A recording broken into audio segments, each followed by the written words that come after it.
ಕತೆ ಬಗ್ಗೆ ಮನೆಯಲ್ಲ ಡಿಸ್ಕಷನ್ ಮಾಡ್ತಾ ಇದ್ರ ಶೂಟಿಂಗ್ ಈ ರೀತಿ ಕೋರ್ಸ್ ಆಕ್ಚುಲಿ ಇದಕ್ಕೆ ನಿಂಬಲ್ಲ ನೀವು. ನನ್ನ ಮಗ ಆಯುಷ್ ಕಾಂಟ್ರಿಬ್ಯೂಷನ್ ಇದೆ, ನನ್ನ ಮಗಳು ಚಿನ್ನಿ ಕಾಂಟ್ರಿಬ್ಯೂಷನ್ ಇದೆ, ನನ್ನ ಮನೇಲಿ ಪ್ರಿಯಾಂಕಾ ಕಾಂಟ್ರಿಬ್ಯೂಷನ್, ನಮ್ಮ ಬ್ರದರ್ ಸುಧೀಂದ್ರ, ಅವ್ರ ಮಕ್ಕಳು ನಿರಂಜನ್, ನಿದರ್ಶನ್.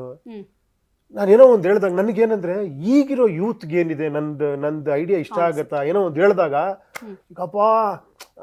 ಚಿಕ್ಕಪ್ಪ ಅಂತ ಆ ಒಂದು ಇದಿದೆಯಲ್ಲ, ಸೂಪರ್ ಚಿಕ್ಕಪ್ಪ. ನಾನು ಒಂದು ರಿಕ್ವೆಸ್ಟ್ ಮಾಡಿದೆ, ಒಂದು ಕ್ಯಾರೆಕ್ಟರ್ ಮಾಡೋ ಅಂತ ನಿರಂಜನ್ಗೆ.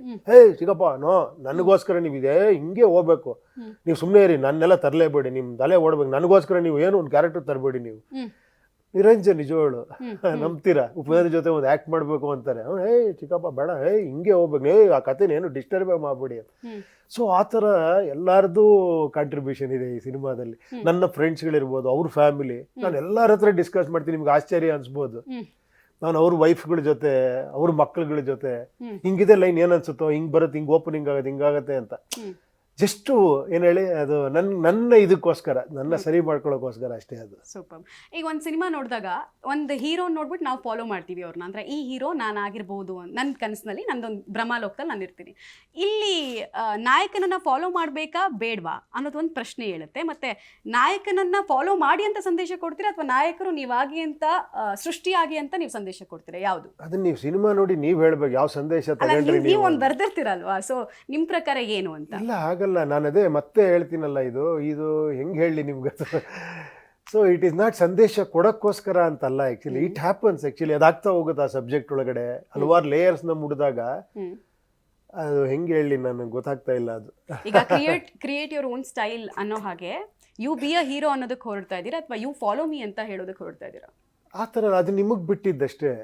ಅಗೇನ್ ನಿಮಗೆ ಬಿಟ್ಟಿದ್ದು, ನೀವು ಫಾಲೋನೂ ಮಾಡ್ಬೋದು, ನೀವು ನಿಮ್ಮನ್ನ ನೀವೇ ಫಾಲೋ ಮಾಡ್ಕೊಬೋದು, ಅಥವಾ ಬೇರೆ ಏನೋ ಕಥೆಯಲ್ಲಿ ಏನೋ ತಗೊಬೋದು. It is like that actually. ಅದು ಏನಂದರೆ ನಿಮಗೆ ಅದನ್ನ ನೀವು ಸಿನಿಮಾ ನೋಡಿ, ಅದು ಆ್ಯಕ್ಚುಲಿ ಕಷ್ಟ ಅದು ಎಕ್ಸ್ಪ್ಲೈನ್ ಮಾಡೋದು. ಓಕೆ, ಈಗ ಟೀಸರ್ ನೋಡಿದ ತಕ್ಷಣ ಈ ಸಿನಿಮಾ ಹಿಂಗಿದೆ ಅಂತ ಗೊತ್ತಾಗ್ಬಿಡುತ್ತೆ. ಬಟ್ ಇಲ್ಲಿ ನಾವು ಟೀಸರ್ ನೋಡಿದ್ವಿ, ವಾರ್ನರ್ ನೋಡಿದ್ವಿ, ಮತ್ತು ಸಿನಿಮಾ ಟೀಮ್ನವ್ರದ್ದು ಪ್ರತಿ ಸುದ್ದಿಗೋಷ್ಠಿಯನ್ನು ಕೂಡ ನಾನು ಇಂಟರ್ವ್ಯೂ ಬರೋಕ್ಕಿಂತ ಮುಂಚೆ ನೋಡ್ತಿದ್ದೆ. ಬಟ್ ಈ ಕತೆ ಹಿಂಗೆ ಅಂತ ಹೇಳೋದಕ್ಕೆ ಯಾರಿಗೂ ಸಾಧ್ಯ ಆಗ್ತಾ ಇಲ್ಲ. ಈ ಕಥೆಯ ಡೆಪ್ತ್ ಅಂದರೆ ಅದೇನಾ? ಅಂದರೆ ಕ್ಯೂರಿಯಾಸಿಟಿಯನ್ನು ಎಂಡ್ ಮೂಮೆಂಟ್, ಕ್ಲೈಮ್ಯಾಕ್ಸ್ ತನಕನೂ ಕಾಯ್ದುಕೊಳ್ಳೋದೇನಾ? ನೀವು ಇಷ್ಟೊಂದೆಲ್ಲ ಕೇಳಿ ಆಮೇಲೆ ಏನೇನೋ ಅಂದ್ಕೊಂಡು ನೀವು ನೋ, ಆ್ಯಕ್ಚುಲಿ ಪ್ಲೀಸ್ ಹೇಳ್ತೀನಿ, ಇದೊಂದು ಎಕ್ಸ್ಪೆರಿಮೆಂಟ್ ಅಂತೂ ಮಾಡಿದ್ದೀವಿ. ನಿಮಗೆ ರೆಗ್ಯುಲರ್ ಸಿನಿಮಾ ಥರ ಅಂತೂ ಕಾಣಿಸಲ್ಲ ಈ ಸಿನಿಮಾ. ಏನೋ ಒಂದು ಬೇರೆ ಥರದ್ದು ಏನೋ ಒಂದು ಇದು ಕಾಣಿಸುತ್ತೆ. ಲೋಕ ಅನ್ಕೊಳ್ಳಿ ನೀವೇನೋ ಓಡ್ದಾಗ ಏನೋ ಒಂದು ಅಲ್ಲ, ಎಲ್ಲವೂ ಕ್ಯೂಟ್ ಆಗಿ ಒಂದು ಇಡೀ ಒಂದು ಇದನ್ನ ಒಂದ್ರೊಳಗೆ ತಂದು ಅದರೊಳಗೆ ಒಂದು ಕತೆ ಹೇಳಿ, ಅದರೊಳಗೆ ಒಂದು ಕ್ಯೂರಿಯಾಸಿಟಿ ಕ್ರಿಯೇಟ್ ಮಾಡಿ, ಅದರೊಳಗೆ ಹಲವಾರು ವಿಷಯಗಳು ಹೇಳ್ತಾ ಹೋಗಿ. ಸೊ ಆ ಥರ ಒಂದು ಪ್ರಯತ್ನ ಅಂತೂ ಇದೆ ಈ ಪಿಕ್ಚರಲ್ಲಿ ಅಷ್ಟೇ.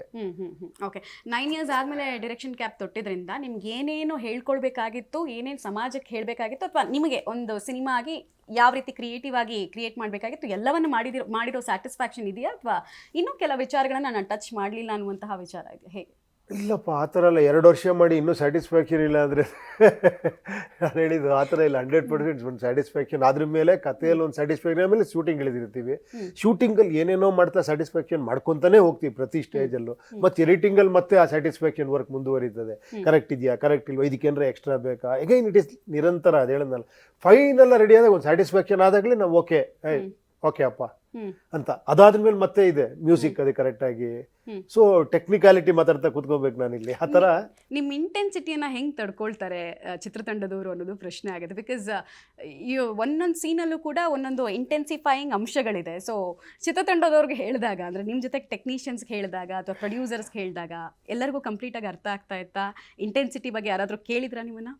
ಇಲ್ಲ, ಅದೇ ನಾನು ಹೇಳಿದ್ದೆ ಆ್ಯಕ್ಚುಲಿ. ಆ ಇಂಟೆನ್ಸಿಟಿಗಿನ್ನ ನಾನು ಹೇಳಿದ್ದೆ, ಆ ಇಂಟೆನ್ಸಿಟಿ ನೀವೇನೋ ಹೇಳ್ಬೋದು, ಆ ವರ್ಕ್ ಆಗೋದಿದೆಯಲ್ಲ. ಈ ಫಾರ್ ಎಕ್ಸಾಂಪಲ್ ಒಂದು ಏನೋ ಅಲ್ಲಿರೋ ಕ್ಯಾರೆಕ್ಟರ್ಗಳು ರೆಡಿ ಮಾಡಬೇಕಂದ್ರೆ ಒಂದೊಂದು ಥರ ಡ್ರೆಸ್ಗಳಿರುತ್ತೆ, ಅದನ್ನು ಮ್ಯಾಚ್ ಮಾಡಬೇಕು, 1 hour ರೆಡಿ ಆಗಬೇಕು. ಅವರೆಲ್ಲ ಬೇರೆ ಬೇರೆ ಕಡೆಯಿಂದ ಬಂದು ಅಸೆಂಬಲ್ ಆಗ್ತಾರೆ. ನಮ್ದು 9 ಗಂಟೆಗೆ ಶೂಟಿಂಗ್ ಸ್ಟಾರ್ಟ್ ಮಾಡಬೇಕಾದ್ರೆ ಎಲ್ಲನೂ ರೆಡಿ ಮಾಡೋದಿದೆಯಲ್ಲ, ಅವ್ರನ್ನ ಮೂಡಿಗೆ ತರೋದಿದೆಯಲ್ಲ, ಅದಕ್ಕೆ ನನ್ನ ಟೋಟಲ್ ಡೈರೆಕ್ಷನ್ ಡಿಪಾರ್ಟ್ಮೆಂಟ್ ಇರ್ಬೋದು, ಪ್ರೊಡಕ್ಷನ್ ಡಿಪಾರ್ಟ್ಮೆಂಟ್ ಇರ್ಬೋದು, ಪ್ರತಿಯೊಬ್ಬರು ಕೂಡ, ನಮ್ಮ ಕಿರಣ್ ಅಂತ ಮ್ಯಾನೇಜರ್ ಇದ್ದಾರೆ.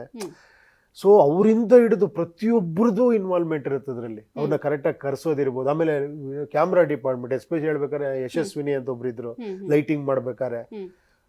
ಆ ಹುಡುಗಿ ನಿಜವಾಗ್ಲು ಡೇ ಆ್ಯಂಡ್ ನೈಟ್ ವರ್ಕ್ ಮಾಡೋರು ಪಾಪ. ಹ್ಮ್ ಲೈಟ್ಸ್ ತರಿಸಿ ಇದು ಹಿಂಗಿರ್ಬೇಕು ಸರ್, ಇದು ಹಿಂಗೆ ಬರ್ಬೇಕು ಸರ್, ಇದು ಬರಬೇಕು ಅಂತ ಕ್ಯಾಮ್ರಾಮನ್ ಹತ್ರ ಡಿಸ್ಕಸ್ ಮಾಡಿ.